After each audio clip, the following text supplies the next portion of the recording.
paz do nosso Senhor Jesus Cristo. Amém. Amém. Aquele que vive e que reina para sempre. Quero mais uma vez saudar a nossa querida, como o nome dela mesmo, né? Ana Luísa. Ana Luísa, seja muito bem-vinda. Nós somos pequenininhos, mas estamos aqui com o único intuito de louvar e adorar o Senhor e recebemos você com muita alegria. Oi, Esther. Tudo bem, meu querido? Saúde a vocês também. Mamãe do Felipe continua internada. Temos a expectativa que essa semana ela saia. Nós temos que continuar orando para que ela possa se recuperar totalmente. Quem sabe vir conosco na ministração da Páscoa. Oramos para que isso aconteça. Quem é, pastor? A mamãe do Felipe. Ela está internada, ela teve um problema respiratório e ela está sendo medicada lá no hospital. É respiratório, né? É tanta enfermidade.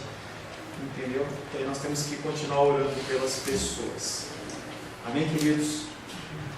Passamos para a nossa palavra. Em nosso último encontro, estivemos meditando sobre o tema Um Rebanho Apenas. E nós falamos que apesar de várias denominações, de várias igrejas, o corpo de Cristo, na verdade, ele é um só. Tem um só pastor. Eu não sou o vosso pastor de verdade. Quem é o vosso pastor é Jesus. Eu sou apenas um funcionário do Senhor. Apenas uma pessoa que está aqui para cumprir o propósito. Mas realmente o bom pastor é Ele. Quando nós meditamos na palavra de Deus na semana passada, nós vimos a relação íntima que é estabelecida. Aleluias! Ela falou glória a Deus. Ouviu, irmão Cláudio? Falou glória a Deus. Amém. Amém? Enquanto as pessoas não falam glória a Deus, o perfeito louvor sai da boca das crianças. Pastor, Só um minutinho. Segura, irmão Cláudio. Senão eu perco o fio da meada aqui. Tá? Uma relação íntima, ela é estabelecida entre o pastor e as ovelhas, e é mostrado esse grau de intimidade que é desenvolvido entre a minha pessoa, com a sua pessoa. Você não é mais uma pessoa para mim, você é uma pessoa importante. Eu oro por você, eu choro por você. Às vezes, em situações eu posso não estar como eu gostaria, entendeu? Mas eu padeço de dores com as suas dores. Esse relacionamento entre o pastor, o bom pastor e as suas ovelhas, ele não é um relacionamento casual, mas de vez em quando. Não um relacionamento comercial, não é um relacionamento de troca em que eu forneço algo para vocês, ou o Senhor fornece e você paga alguma coisa. Mas é um relacionamento de vida e um relacionamento de morte. O relacionamento entre o bom pastor, entre o pastor e as suas ovelhas, é um relacionamento de vida e um relacionamento de morte.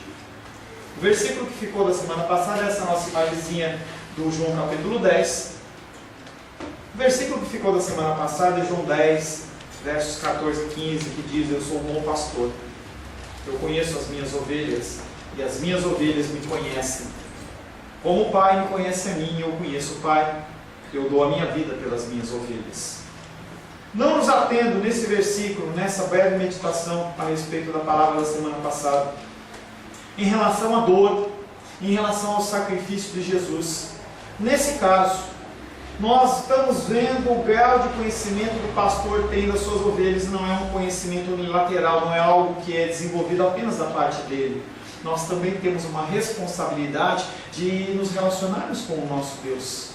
As pessoas namoram, as pessoas noivam, casam, as pessoas têm relacionamentos de amizade, e não são relacionamentos de uma vez só, não é algo que você, como aquelas garrafas descartáveis em que você usa o líquido e depois você joga fora. Não, o nosso relacionamento ele é muito mais que isso. O relacionamento do Senhor conosco ele é muito mais que isso. E o nosso relacionamento com Ele deve ser um relacionamento acima de apenas pedir o que nós precisamos. Mas nós temos que nos relacionar com Ele. Esse grau de conhecimento tem base a condição do relacionamento de Deus com o Filho e de Filho com Deus. Algo que foi evidenciado em todo o ministério de Jesus. Não é algo que é pontual nesse versículo 10, 14 e 15, mas todo o ministério de Jesus ele é pautado através do relacionamento de Deus e do Pai, inclusive na cruz. quando os nossos pecados estão sobre os ombros de Cristo, que Deus não pode contemplar a vista do seu Filho maculado pelo pecado, e Jesus Cristo olha e fala: Deus meu, por que me abandonaste? Mesmo ali está evidenciando relacionamento. Com certeza, para nós um alvo grande demais, como nós estabelecermos um grau de intimidade com Jesus, como Jesus Cristo tinha com Deus Pai. Para nós uma tarefa impossível. Se você se esforçar, você não vai conseguir. Se você se dedicar em oração e leitura da palavra, o máximo que pode acontecer é você ter um conhecimento legal ou nominal da palavra, mas nada mais do que isso. Mas nós temos que entender que, junto com o Deus dos impossíveis, sim, essa tarefa ela passa a ser possível. Sim, com muita luta entre a carne e o espírito, não é fácil. Sim, com muita luta entre a carne e o espírito, com muita abstinência dos prazeres do mundo, e o mundo ele nos bombardeia com posicionamentos, com situações nos levando a nos rendermos ao que o mundo diz como normal, junto daquele que é mais do que eterno, nosso Deus, sem medida e que excede todo entendimento. Nós conseguimos. É possível. É possível nós nos relacionarmos com Jesus Cristo, como Jesus Cristo se relacionava com o Pai dentro de uma medida humana. Mas isso requer força, requer dedicação. Mas nós temos uma esperança, e a esperança que nós cantamos no fim, a fidelidade dele nos acompanha todos os dias. Amém, meus queridos? A palavra de hoje, ela tem como título Obediência e Dependência. Talvez seja as duas palavras, as duas ações na minha vida e na sua vida mais difíceis. Eu não consigo encontrar algo mais difícil para nós como seres humanos do que sermos obedientes e dependentes. Porque a nossa raiz é uma raiz pecaminosa que nos leva a sermos desobedientes, a nós sermos rebeldes, a nós acharmos que nós podemos construir a nossa independência, e a gente vê isso muito forte aqui em Brasília, em especial na região centro-oeste, que é a região dos concursos. A gente não vê isso com tanta força numa região sudeste, em que concursos existem, mas não existem com tanta veemência assim. Lá as pessoas trabalham em empresas, trabalham no comércio, microempresas, em indústrias. Aqui basicamente uma grande fatia do mercado é concurso público. E as pessoas elas desenvolvem, elas estudam e se aplicam e realmente têm que fazer isso. Mas o objetivo delas é ser independentes. Eu não preciso de mais nada. Não preciso de mais nada. É o pomo do feminismo. Eu não quero depender de homem nenhum. Falava hoje pela manhã e eu não abro mão dessas coisas, mas muitas delas, para muitas pessoas, acaba sendo muito mais algo no sentido de dependência. Seguro do carro, seguro da casa, aposentadoria, seguro do não sei o que, isso, plano de saúde, cheque especial. Eu não estou falando nada que isso é maligno, que veio, eu não estou falando isso. Uma poupança, um rendimento guardado, eu não estou dizendo que isso é errado, eu tenho. Mas nós não podemos fixar a nossa vida apenas apoiado nessas coisas. Hoje pela manhã a Rô, ela deu uma aula para as crianças falando sobre a casa que é edificada na rocha. Apesar de eu não assistir a casa, eu vi ela lá com zelo, separando as pedrinhas, colocando areia. Se você quiser saber um pouquinho mais, encosta com o irmão Paulo, ou melhor, faça uma visita a ele, vai lá que ele vai falar para você sobre fundação, como funciona, qual o trabalho que dá. Nós temos que entender que nós, como seres humanos, nós não somos e nunca vamos ser independentes de nada. Nós temos que ser obedientes e dependentes. E a palavra tem esse foco. Quero convidar você a abrir a palavra de Deus no Evangelho de João, capítulo 10.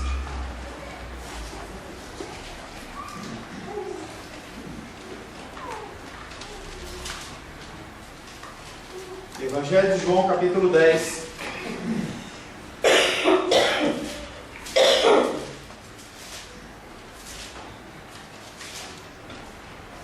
Nós vamos ler do verso 14 em diante. Está com a cabeça?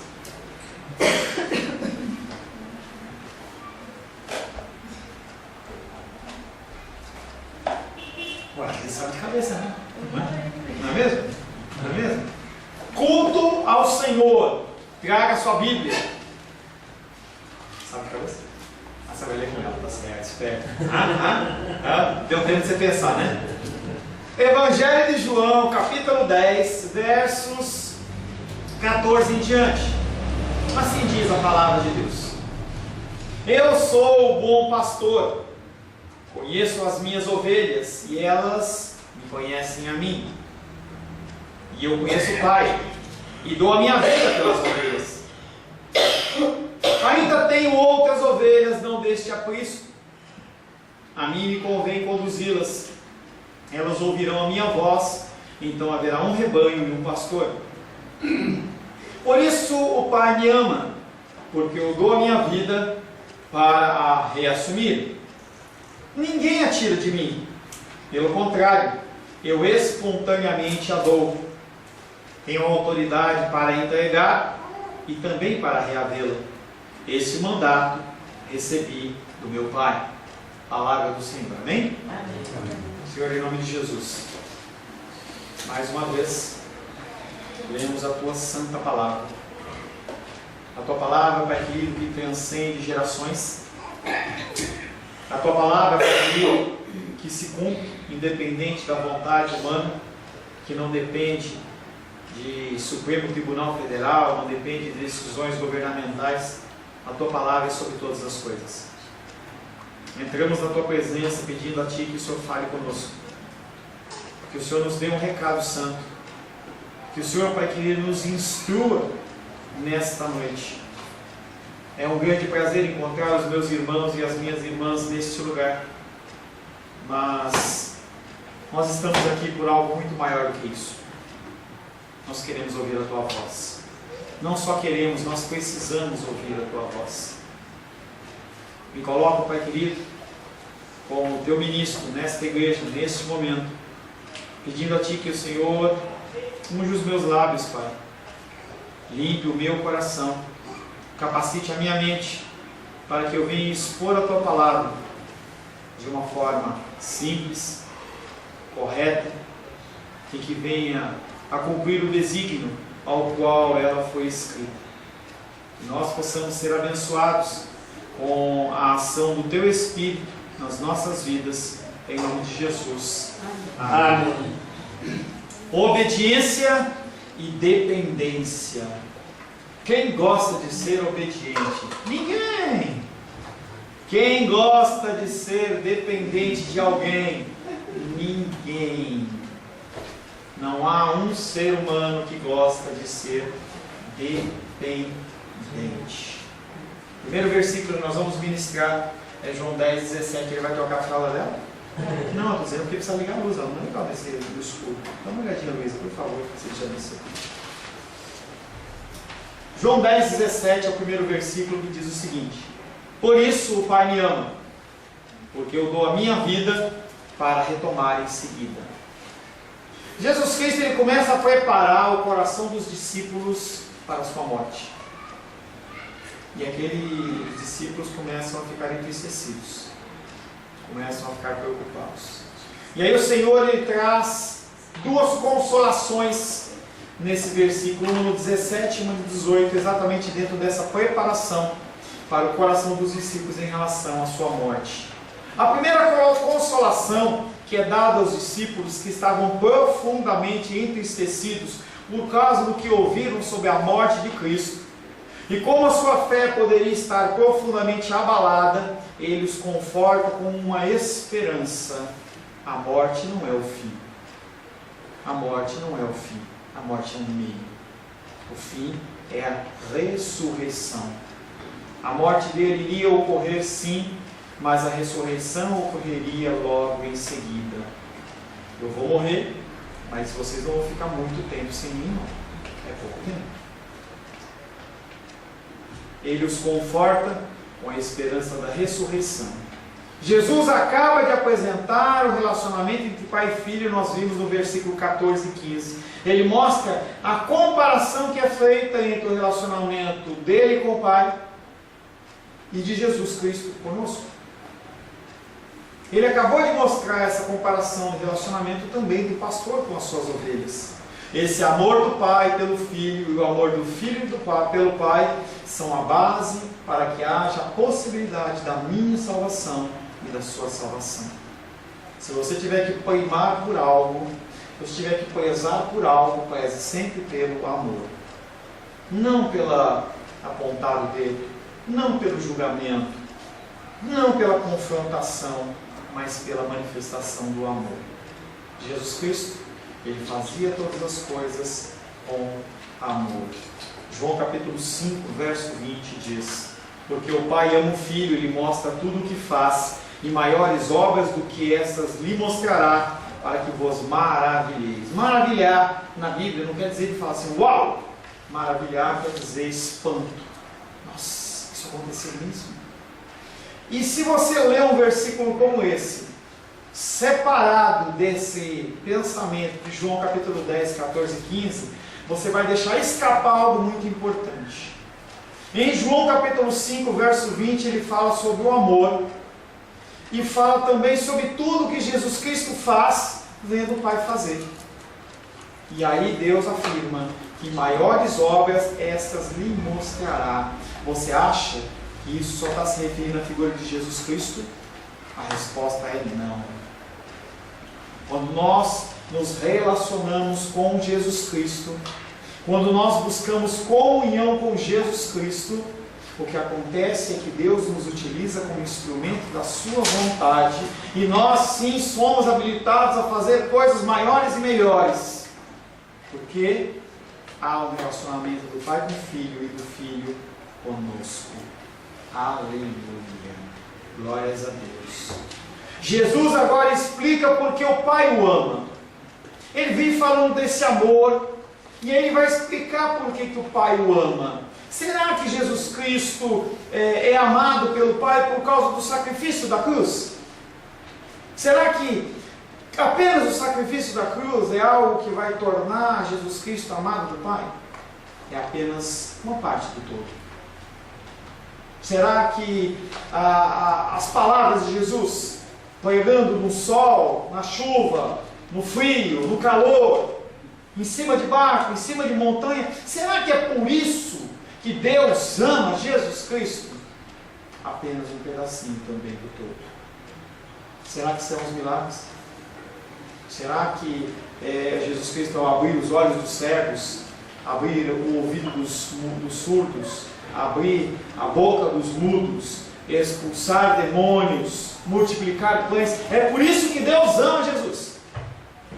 Também é apenas um pedaço do todo. O Pai, ele não retém o seu amor devido a algo que venha ocorrer, ou algum procedimento. Isso quem faz sou eu. Isso quem faz é você. Nós retemos a manifestação do amor decorrente do que a pessoa faz a nós ou não faz a nós. Se a pessoa nos é agradável, se ela atende às nossas expectativas, nós a amamos. Se não, repúdio, rejeição, não quero nem ver a sua cara. Mas com Deus não é assim. Deus não é assim. A manifestação do amor de Deus por Jesus Cristo vai acima de todas essas coisas, mas fazem parte. Quer outra, Diana? Quer outra? Não, não tá bom, né? Também não quero. Tá bom. Antes, o amor do Pai ao Filho está eternamente ligado a duas coisas. Primeiro, obediência. Não obediência parcial. Não uma obediência circunstancial, mas uma obediência plena. O amor de Deus por Jesus Cristo ele está preso na obediência dele, total e completa. Não só obediência, mas também dependência. Jesus Cristo, como Deus encarnado, ele não fazia nada por sua vontade e por sua conta. Nada. Ele só fazia o que viu o Pai fazer. Pastor, como que eu posso viver desta maneira? Palavra de Deus.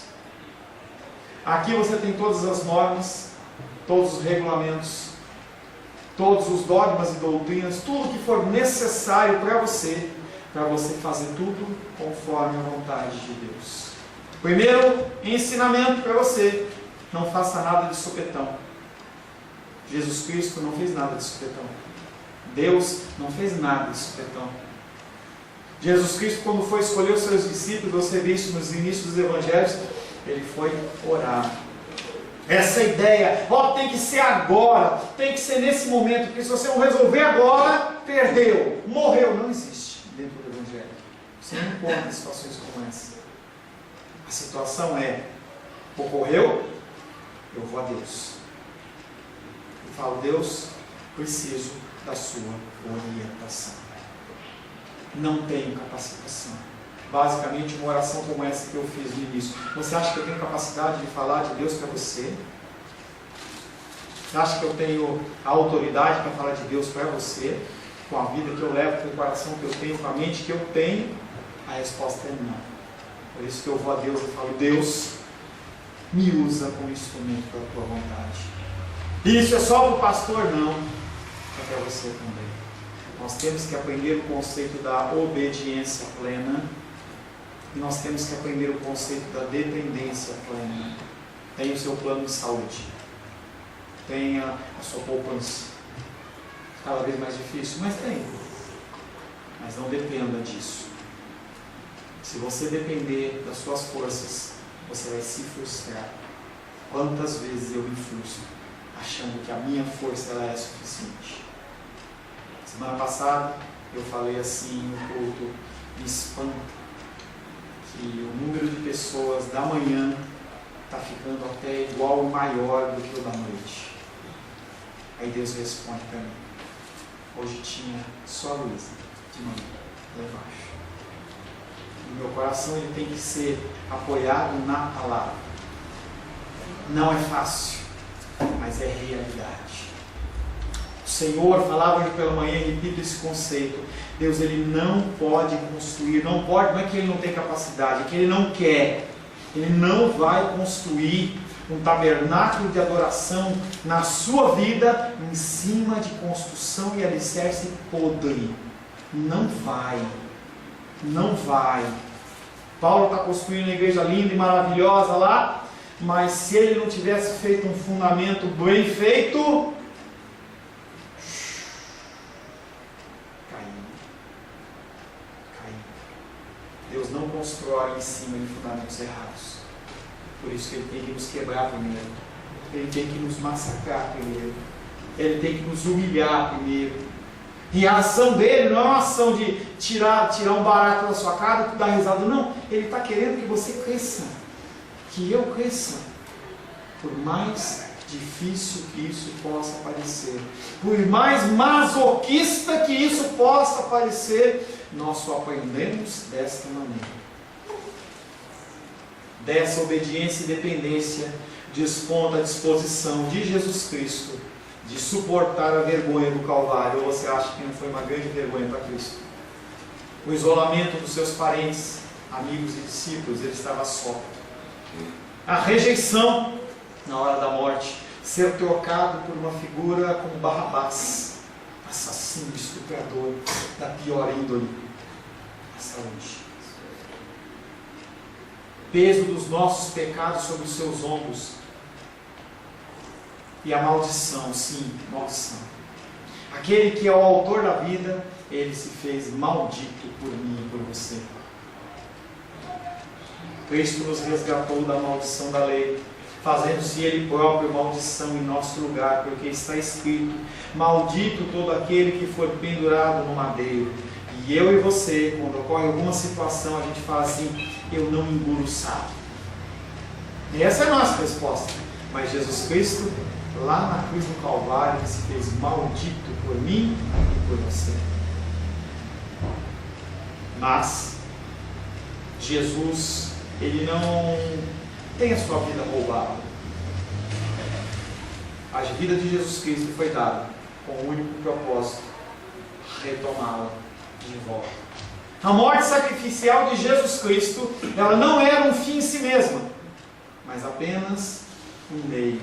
Jesus Cristo não era mais um animal a ser sacrificado. A finalidade era a ressurreição. A sua ressurreição não era um plano B de Deus, de algo que deu errado. Você faz um plano, deu errado, não, agora eu vou por esse caminho. Não, agora não deu certo, eu vou por aquele.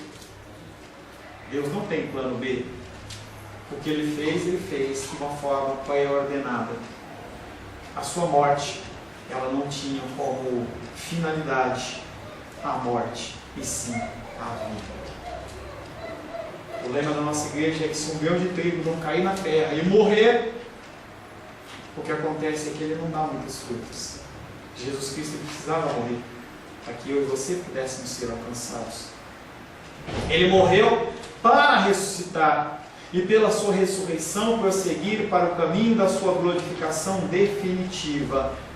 Da mesma maneira que isso foi sobre a minha vida, é sobre a sua vida. Você precisa morrer.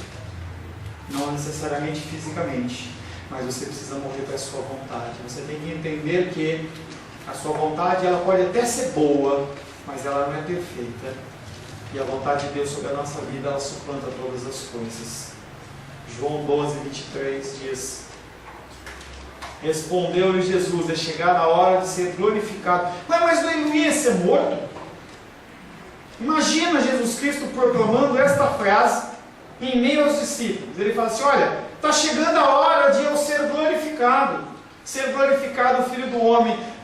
Jesus Cristo está louco, ele vai morrer. Ele não falou que vai morrer? Qual é a glória de ter na ressurreição e na morte? Obediência, dependência, propósito. Você está aqui com um propósito. A vida sua, ela tem um propósito. Sofrimento sempre é ligado à glorificação. Quando você passa por uma luta de dificuldade, você pode ter certeza, como cristão, que você vai sair mais forte. O nosso Deus, diferente dos seres humanos, eles fazem plano que dá errado. E às vezes você faz um plano: olha, eu quero fazer uma sociedade, quero fazer um negócio, e a coisa dá errado. Mas os planos que Deus tem para nós, eles não dão errado. E o fim maior é o nosso benefício. Porque nós aprendemos cada vez mais a ser dependentes dele e cada vez mais obedientes a ele. Ele morreu para ressuscitar e pela sua ressurreição conceder o derramar do Espírito de forma que outros, eu e você, pudéssemos receber vida. Aleluia! Sem o sacrifício de Cristo você estaria perdido. Sem o sacrifício de Cristo eu estaria perdido. Sem o seu sacrifício, sem a morte do seu eu, muitas pessoas estarão perdidas. Você consegue entender isso? Você consegue entender que o Senhor, Ele fez a parte dele aqui na terra, e agora essa missão está nas minhas mãos e nas suas mãos? E sim, nós temos que abrir mão do nosso eu para que o outro possa ser exaltado, ser glorificado. Em que aquele que decide ganhar a sua vida, ele perde ela. E nós estamos neste mundo com o objetivo de sofrer para a glória de Deus. Claro que nós não conseguimos viver no sofrimento de manhã, de tarde, de noite. Não. E o Senhor, Ele nos dá momentos de refrigério. Mas a nossa passagem nesta vida, ela tem um propósito muito maior do que nós colocarmos uma Land Rover na garagem ou comprarmos uma casa no lado sul. Muito mais que isso. João capítulo 7, verso 37, 38 e 39 diz: no último dia, o grande dia da festa, Levantou-se Jesus e exclamou: se alguém tem sede, venha a mim e beba. Quem crer em mim, como diz as Escrituras, do seu interior fluirão rios de água viva. Basta crer. Se você crer, o que acontece é que você, do seu interior, fluirão rios de água viva, palavras de vida. As pessoas que estão magoadas, entristecidas, depressivas, elas vão ouvir você falar e elas vão ser restauradas. Essa autoridade, ela é sobre a sua vida, porque quem está dizendo não sou eu. Se alguém tem sede, venha a mim e beba. Eu estou falando com cristãos aqui. Se alguém tem sede, venha a mim e beba. E quem crê em mim, como diz as Escrituras, do seu interior, do interior de Paulo, de Lourdes, de Paulo, de Diano, de Gabi, de Rayane, de todos nós, da Helena, todos nós, fluirão rios de água viva. Ou seja, pessoas que estão mortas vão passar a viver. E mesmo em nossos dias devemos contemplar a morte de Cristo, a fim de nos lembrarmos ao mesmo tempo da glória da sua ressurreição. E assim sabemos que Ele é vida, porque em sua luta com a morte Ele obteve uma maravilhosa vitória, uma vitória que ela é transferida para mim e para você. Quando você morre para a sua vontade, você ressuscita uma pessoa melhor. Ressuscita uma pessoa melhor. No bom pastor podemos descansar, pois a promessa dele sobre nós, ela vai se cumprir. Lembra daquela musiquinha? Nele a gente pode confiar. Nele a gente pode confiar. Jesus, Jesus. Nele a gente pode confiar. Nele a gente pode confiar. Toda palavra que ele declarou vai se cumprir. Não tem ninguém que vai deixar de ser resgatado que ele não tenha determinado. A oração que nós depositamos no altar do Senhor, ela é ouvida. Pode ser que não seja concretizada, pode ser que ela demore mais do que a gente deseja, mas a palavra dele sobre nós se cumpre. E nós temos que crer nisso. É uma esperança tremenda. É uma esperança maravilhosa em que as pessoas aí fora não têm. O segundo versículo que nós vamos meditar está em João 10, 18. E o Senhor trouxe a primeira consolação falando da ressurreição. E agora ele vem trazer a segunda consolação. Ninguém a tira de mim, mas eu a dou livremente. Tenho poder para entregá-la e poder de retomá-la. Este é o mandamento que eu recebi do meu Pai. A segunda consolação, por meio do qual os discípulos tiveram conforto quanto à morte de Cristo, é que ele não morreria na marra, mas ele morreria como uma oferta voluntária para a salvação do seu rebanho. Glória a Deus. Havia necessidade da sua morte. E aí ele olha para os discípulos e fala assim: é necessário que eu morra para que você tenha vida. Que coisa maravilhosa! Você chegar para alguém humano e falar assim: olha, eu vou abrir mão da minha vontade para você ser beneficiado. A alegria da pessoa no parecimento. Que a pessoa ela vai olhar para você e falar assim: olha, isso é um exemplo que eu tenho que copiar. O que acontece é que isso vai sendo proliferado de pessoa a pessoa. Alguns não aceitam. Talvez alguns abusem da sua boa vontade. Montem em você. Mas Jesus Cristo ele não estava nem um pouco preocupado, porque a função dele era exatamente essa. E a minha função e sua função também é essa. Se Jesus Cristo ele não morresse voluntariamente, ele seria como Tiradentes, que foi um mártir. E outros tantos que morreram em defesa de causas, mas com Jesus Cristo não foi assim. Foi algo pré-ordenado, foi algo determinado pelos céus que ele morresse. Quem sabia disso? Será que só Jesus Cristo sabia dessa ordenança? Se fosse obra do acaso, não seria um sacrifício ordenado por Deus, cujo significado estivesse ligado com a disposição do sacrificado a agir em plena submissão. Quem sabia? os discípulos sabiam. Atos capítulo 4, versos 26 a 28 diz: levantaram-se os reis da terra e as autoridades ajuntaram-se a uma contra o Senhor e contra o seu ungido, porque verdadeiramente se ajuntaram nessa cidade contra o seu santo servo Jesus, ao qual ungiste. Herodes se levantou contra.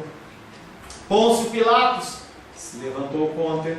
Os gentios que estavam em Jerusalém se levantaram contra. Os judeus que estavam em Jerusalém, gente de Israel, se levantou contra, para fazerem tudo o que eles queriam.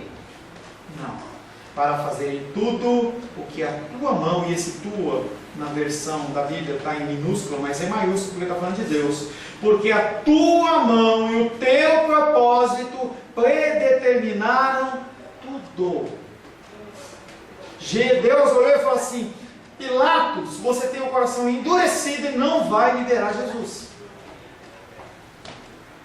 Herodes, seu coração vai ser endurecido e você não vai liberar Jesus. Judeus que foram curados, judeus que foram sarados, vocês vão ter o seu coração endurecido para vocês escolherem Barrabás. Porque havia necessidade de que Jesus Cristo morresse, ressuscitasse, para que eu e você tivéssemos vida e vida em abundância. Porque se não parava ali, acabava a história ali, e a salvação ficava apenas para os judeus, e nós estaríamos perdidos. Tudo o que aconteceu, conforme o livro de Atos, pelos apóstolos, foi pré-ordenado por Deus. Deus falou: vai acontecer dessa maneira. Nosso irmão Paulo está aposentado, mas quando ele trabalhava na ativa, e o superior dele falava assim: Paulo, a sua função hoje é tal. Ele ia lá e tinha que executar aquela função. Nós, no nosso labor diário, ou no nosso estudo, temos nossas medidas. Faça isso, e nós temos que ir lá e fazer. Os apóstolos, eles sabiam muito bem que o que tinha acontecido sob a ordem de Deus. Só eles, 600 anos antes, Isaías também sabia disso. Todavia ao Senhor agradou moê-lo. Ele não só determinou, mas ele ficou feliz em moer Cristo. Todavia o Senhor agradou moê-lo, fazendo-o enfermar. Quando der ele a sua alma como oferta pelo pecado, verá a sua posteridade. Que posteridade? Eu e você. Prolongará os seus dias, e a vontade do Senhor prosperará nas suas mãos. Pastor, então a notícia da morte de Cristo, ela reputa há 2.600 anos atrás. Muito antes. Moisés, então, pastor? Muito antes. Abraão?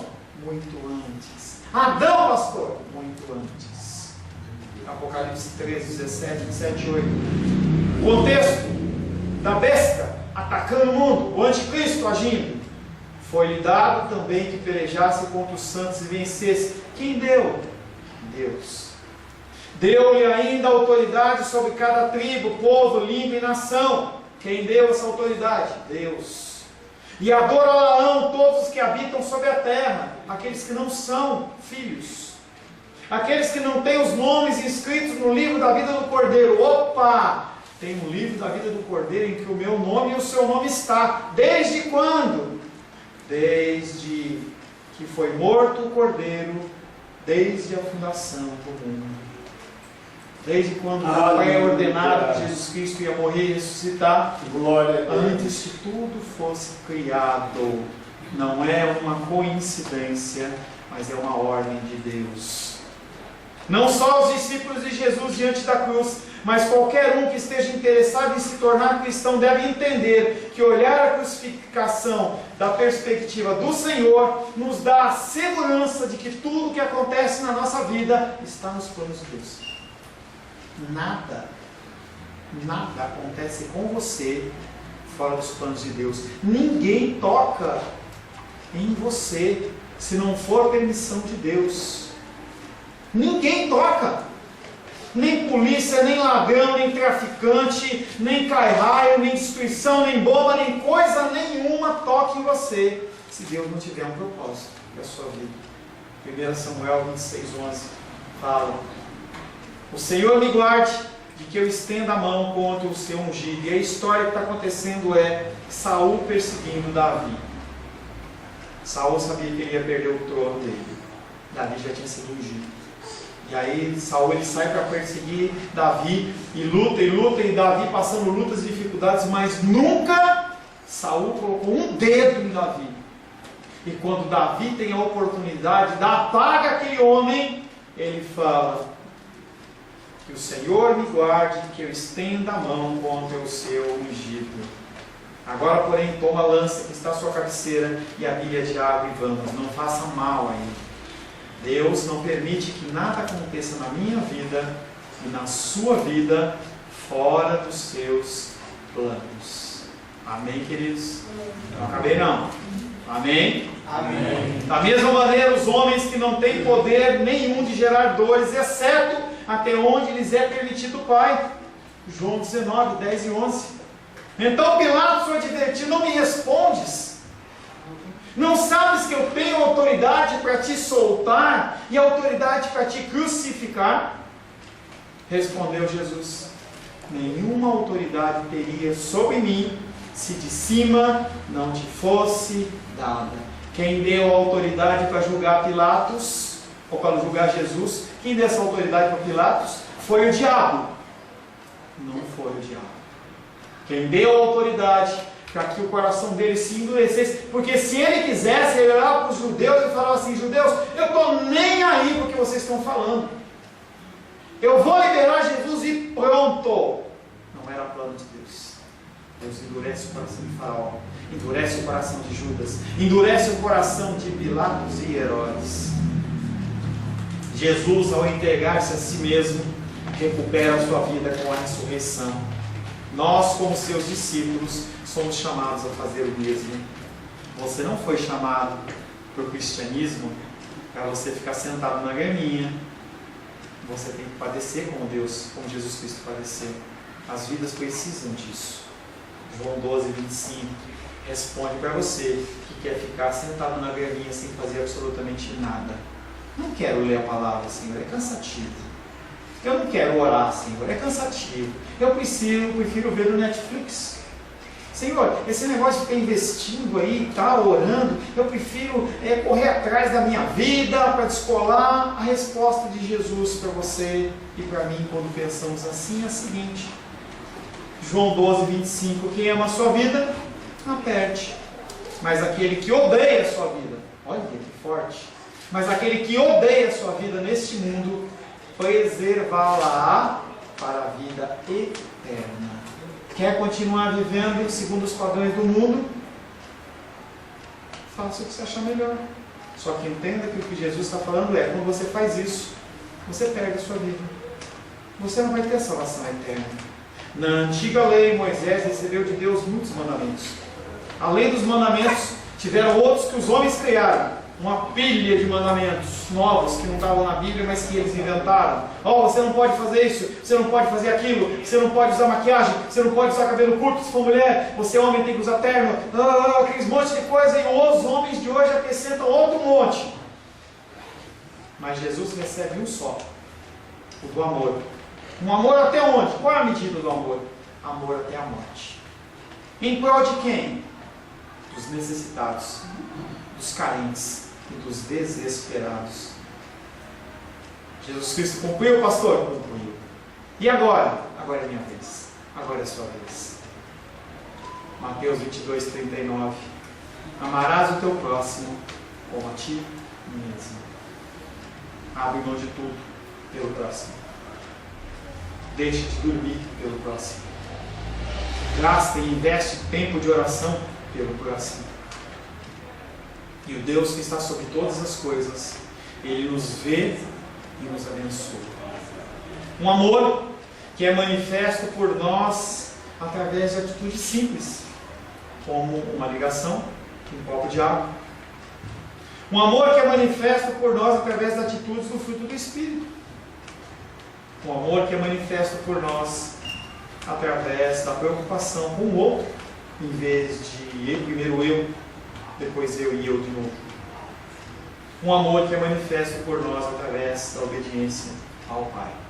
Se você diz que ama a Deus, você tem que obedecer ao Pai. A relação de Jesus com o Pai, ele é um modelo. Como a oração do Pai Nosso é uma oração modelo, o relacionamento de Jesus com o Pai é um modelo para quem? Para aqueles que são as suas ovelhas e para aqueles que dizem que Jesus Cristo é o bom pastor.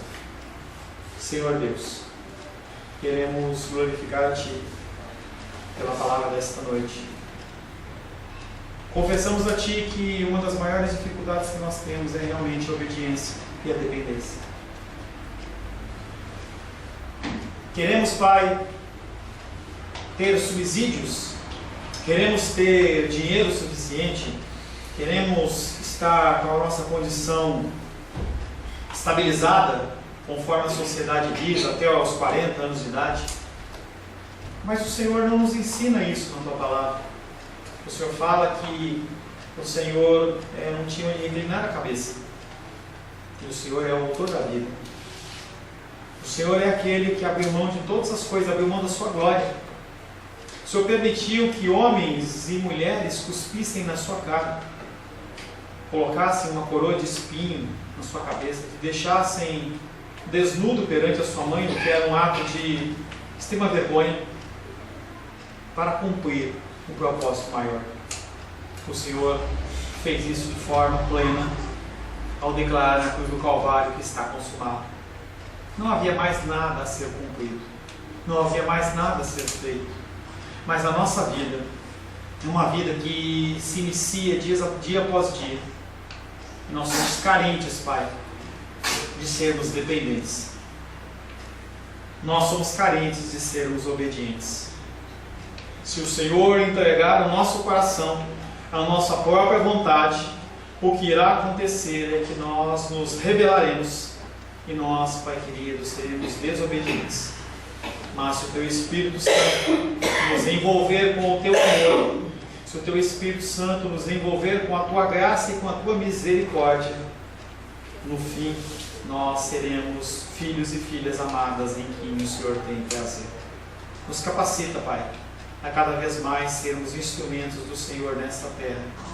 Derrama paz no nosso coração, Pai, para que nós possamos saber, aguardar e esperar a manifestação da Sua vontade sobre as nossas vidas, Pai, em nome de Jesus. Amém. Amém.